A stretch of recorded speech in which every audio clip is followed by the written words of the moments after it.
வணக்கம். பரபரப்பு மீடியா செய்திகளுக்காக நான் நிரோஷன். ஏமனில் இருந்து செயற்படும் ஈரானிய ஆதரவு ஹவுதி இயக்கத்திற்கு ரஷ்ய தயாரிப்பு கப்பல் எதிர்ப்பு ஏவுகணைகளை கொடுப்பதற்காக ரஷ்யாவுக்கும் ஏமனின் ஹவுதிகளுக்கும் இடையே நடந்து வரும் ரகசிய பேச்சுவார்த்தைகள் ஈரானின் ஏற்பாட்டில் நடக்கின்றன என்று 3 மேற்கத்திய மற்றும் பிராந்திய வட்டாரங்கள் தெரிவித்துள்ளன. ரஷ்ய தயாரிப்பு P-800 ஆனிக்ஸ் என்று அழைக்கப்படும் ஜாக்குன் ஏவுகணைகளை ஹவுதிகளுக்கு கொடுக்க ரஷ்யா இன்னமும் முடிவு செய்யவில்லை என்று அந்த வட்டாரங்கள் தெரிவித்தன. இந்த ஏவுகணைகள் ஹவுதிகளை மிகவும் துல்லியமாக செங்கடலில் வர்த்தக கப்பல்களை தாக்கி மூழ்கடிக்கும் அச்சுறுத்தலை ஆதரிக்கும் என்று நிபுணர்கள் கூறியுள்ளனர். ஏவுகணைகளை அனுப்புவது குறித்து ரஷ்யா பரிசீலித்து வருவதாக வால் ஸ்ட்ரீட் ஜேர்னல் ஜூலை மாதம் செய்தி வெளியிட்டது. அப்போது ஒரு இடைத்தரகராக ஈரானின் பங்கு தெரிவிக்கப்படவில்லை. இஸ்ரேலுடனான காசா போரில் பாலஸ்தீனியர்களுக்கு ஆதரவை காட்ட நவம்பர் முதல் முக்கியமான செங்கடல் கப்பல் வழித்தடங்களில் செல்லும் வர்த்தக கப்பல்கள் மீது ஹவுதிகள் பலமுறை ஆளற்ற விமான மற்றும் ஏவுகணை தாக்குதல்களை நடத்தினர். ஹவுதிகள் குறைந்தது 2 வர்த்தக கப்பல்களை மூழ்கடித்து மற்றொன்றை கைப்பற்றிக் கொண்டனர்.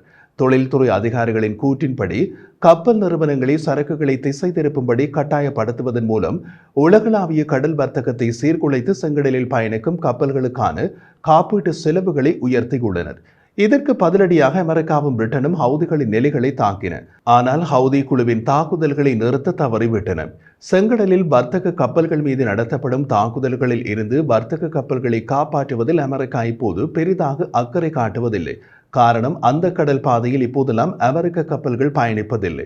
தாக்குதலுக்குள்ளாகும் கப்பல்கள் பெரும்பாலும் ஆசியாவுக்கும் மத்திய கிழக்குக்கும் இடையே பயணிக்கும் கப்பல்கள் அல்லது ரஷ்ய மலிவு விலை எண்ணெயை ஆசியாவுக்கு எடுத்துச் செல்லும் கப்பல்கள். தேவைப்பட்டால் அந்த நாடுகளே தத்தமது கப்பல்களை பாதுகாக்கட்டும் என்று அமெரிக்கா கருதுவதாக கூறுகிறார்கள்.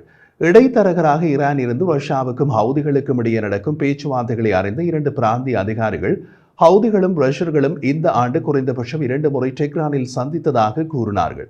சுமார் 300 கிலோமீட்டர் தூரம் வரை சென்று தாக்கக்கூடிய டசன் கணக்கான ஏவுகணைகளை வழங்குவதற்கான பேச்சுவார்த்தைகளை நடந்து வருவதாகவும், மேலும் டெஹ்ரான் சந்திப்புகள் வரவிருக்கும் வாரங்களில் நடைபெறும் என்றும் எதிர்பார்க்கப்படுகிறது என்றும் கூறினார்கள். ஈரானிய ஆதரவு பெற்ற ஹிஸ்புல்லாவுக்கு ரஷ்யா முன்பு யாக்கோன் ஏவுகணைகளை வழங்கியுள்ளது. மே மாதம் ஹெலிகாப்டர் விபத்திலிருந்து ஈரானிய ஜனாதிபதி இப்ராஹிம் ரைசியின் கீழ் இந்த பேச்சுவார்த்தை தொடங்கியது என்று ஒரு வட்டாரம் தெரிவித்தது. ஜாக்கோன் சூப்பர்சோனிக் கப்பல் எதிர்ப்பு ஏவுகணையை மாற்றுவதற்கு ஹவுதிகளுடன் ரஷ்யா பேச்சுவார்த்தை நடத்தி வருவதாக மேற்கத்திய உளவுத்துறை வட்டாரமும் உறுதி செய்துள்ளது. ஈரானியர்கள் பேச்சுவார்த்தைக்கு தரகர்களாக இருக்கிறார்கள், ஆனால் அதில் தங்கள் கையொப்பத்தை வைக்க அவர்கள் விரும்பவில்லை என்று மேற்கத்திய உளவுத்துறை வட்டாரம் கூறுகிறது. கருத்துக்கான கோரிக்கைகளுக்கு ஈரானிய ஐநா தூதரகமோ அல்லது ரஷ்ய பாதுகாப்பு அமைச்சோ பதிலளிக்கவில்லை. ஏமன் ஹவுதிகளின் அதிகாரப்பூர்வ செய்தி தொடர்பாளர் மொஹாமட் அப்துல் சலாமிடமிருந்து கருத்து கேட்டபோது, நீங்கள் குறிப்பிட்டது குறித்து எங்களுக்கு எதுவும் தெரியாது என்று கூறினார். ஒரு மூத்த அமெரிக்க அதிகாரி கொடுக்கப்படக்கூடிய குறிப்பிட்ட ஏவுகணை அமைப்புகளை பெயரிட மறுத்துவிட்டார். ஆனால் ரஷ்யா ஹவுதிகளுக்கு ஏவுகணைகள் வழங்குவது பற்றி விவாதித்து வருவதாக உறுதிப்படுத்தினார்.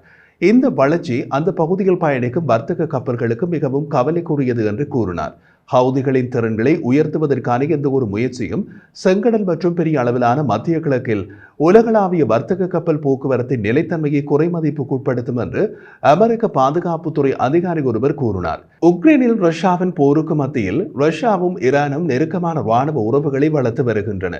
உக்ரைனுக்கு எதிராக பயன்படுத்துவதற்காக டெஹ்ரான் பாலிஸ்டிக் ஏவுகணைகளை மாஸ்கோவுக்கு மாற்றியதாக அமெரிக்கா இந்த மாத தொடக்கத்தில் தெரிவித்தது.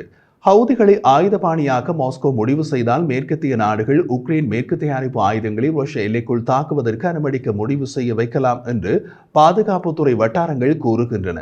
ரஷ்யாவின் ஜனாதிபதி விளாடிமிர் புட்டின் ஜூன் மாதம் மாஸ்கோ மேம்பட்ட நீண்ட தூர ஆயுதங்களை அமெரிக்கா மற்றும் அதன் கூட்டாளிகள் உக்ரைனுக்கு வழங்குவதைப் போலவே உலகெங்கிலும் உள்ள மேற்கின் எதிரிகளுக்கு அனுப்ப முடியும் என்று எச்சரித்தார். இப்போது உங்களுக்கு ஒரு கேள்வி எழலாம். உக்ரைன் போரில் ஆயுதங்கள் விஷயத்தில் ரஷ்யாவின் கையிருப்பில் ஏவுகணைகள் குறைந்துவிட்டன. ரஷ்யாவே வடகொரியாவிடமும் ஈரானிடமும் ஏவுகணைகளை வாங்குகிறது. அப்படியான சூழ்நிலையில் ரஷ்யாவால் ஹவுதிகளுக்கு ஏவுகணைகளை கொடுப்பது சாத்தியமா என்பதே அந்த கேள்வி. அதற்கு ஒரு எளிமையான பதில் உள்ளது. யாக்கோன் ஒரு கப்பல் எதிர்ப்பு ஏவுகணை. அதனால் உக்ரைன் போரில் பெரிதாக பலன் ஏதும் கிடையாது. காரணம், உக்ரைன் கடற்படையிடம் யாக்கோன் கப்பல் எதிர்ப்பு ஏவுகணையால் தாக்கப்படக்கூடிய கப்பல்கள் ஏதும் கிடையாது. கப்பல் எதிர்ப்பு ஏவுகணையால் தரை இலக்குகளை தாக்க முடியும் என்றாலும் அவை துல்லியமான தாக்குதல்களாக இருக்காது. கப்பல் எதிர்ப்பு ஏவுகணைகள் கடலில் அசையும் இலக்குகளை தாக்கும் விதத்தில் வடிவமைக்கப்பட்டுள்ளன. யாக்கோன் உலகின் அதிநவீன கப்பல் எதிர்ப்பு ஏவுகணைகளில் ஒன்றாக கருதப்படுகிறது. இது ஒலியின் 2 மடங்கு வேகத்தில் செல்லக்கூடியது. வான் பாதுகாப்பு சாதனங்களில் கண்டறிவதை தவிர்ப்பதற்காக கடலின் மேற்பரப்போடு செல்லும் விதத்தில் வடிவமைக்கப்பட்டுள்ளது. அதனால் அதை இடைமறிப்பது கடினம். சர்வதேச மூலோபாய ஆய்வுகள் நிறுவனத்தின் பாலிஸ்டிக் ஏவுகணைகள் குறித்த நிபுணர் ஃபேபியன் ஹின்ஸ், யாக்குன் ஏவுகணைகளை ரஷ்யா ஹவுதிகளுக்கு கொடுப்பது பிராந்திய பாதுகாப்புக்கு பாதிப்பாக இருக்கும் என்று கூறினார். ஹவுதிகள் இதுவரை பயன்படுத்திய கப்பல் எதிர்ப்பு பாலிஸ்டிக் மற்றும் குரூஸ் ஏவுகணைகளை விட P-800 யாக்கோன் ஏவுகணைகள் மிகவும் திறமையான அமைப்பு என்று ஹின்ஸ் கூறினார். செங்கடலில் வர்த்தக கப்பல்களுக்கு அச்சுறுத்தல் மட்டுமல்லாமல் யாக்கோன் ஏவுகணைகளை ரஷ்யா ஹவுதிகளுக்கு கொடுப்பது சவுதி அரேபியா மற்றும் ஐக்கிய அரபு அமீரகத்திற்கும் அச்சுறுத்தலாக மாறலாம் என்று ஹின்ஸ் கூறினார். இந்த கோடையில் சவுதி அரேபியாவுக்கு பயணம் செய்த போது அமெரிக்க அதிகாரிகள் ரஷ்யா ஹவுதி பேச்சுவார்த்தைகளை தங்கள் சவுதி சகாக்களுடன் விவாதித்ததாகவும் கூறப்பட்டது. சவுடிகளும் தங்கள் கவலைகளை நேரடியாக ரஷ்யர்களிடம் தெரிவித்துள்ளதாகவும், ஹவுதிகளுக்கு ரஷ்யா ஏவுகணை கொடுப்பது ரஷ்ய சவுடி உறவுகளை பாதிக்கும் என்று சவுடி அதிகாரிகள் ரஷ்யாவுக்கு தெரிவித்ததாகவும் 3 வட்டாரங்கள் ராய்ட்டர்ஸிடம் தெரிவித்தன. P-800 யாக்கோன் ஏவுகணைகளை ஹவுதிகளுக்கு கொடுக்க ரஷ்யா முடிவு செய்தால் ஏவுகணை விநியோகத்தின் தொழில்நுட்ப அம்சங்களுக்கு ரஷ்யா உதவ வேண்டியிருக்கும் என்று ஹின்ஸ் கூறினார்.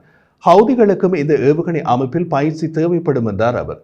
ரஷ்யாவுக்கும் ஹவுதிகளுக்கும் இடையே ஏவுகணை பரிமாற்றம் நடந்தால் அது மத்திய கிழக்கில் மோசமான விளைவுகள் ஏற்படும் என அமெரிக்க மூத்த அதிகாரி எச்சரித்துள்ளார். சவுடி மக்கள் பீதியடைந்துள்ளனர், மற்ற பிராந்திய பங்காளிகள் கவலை அடைந்துள்ளனர் என்று அந்த அதிகாரி கூறினார். ஹவுடிகள் ஏற்கனவே செங்கடலில் போதுமான சேதத்தை உருவாக்கி வருகின்றனர். P-800 யாக்கோன் ஏவுகணைகள் அவர்களுக்கு மேலும் பல துல்லியமான தாக்குதல்களை வர்த்தக கப்பல்கள் மீது நடத்த உதவும். அது ஆசிய மத்திய கிழக்கு கடல் போக்குவரத்துக்கு மிக மோசமான பாதிப்பை ஏற்படுத்தும் என்றும் அவர் குறிப்பிட்டார்.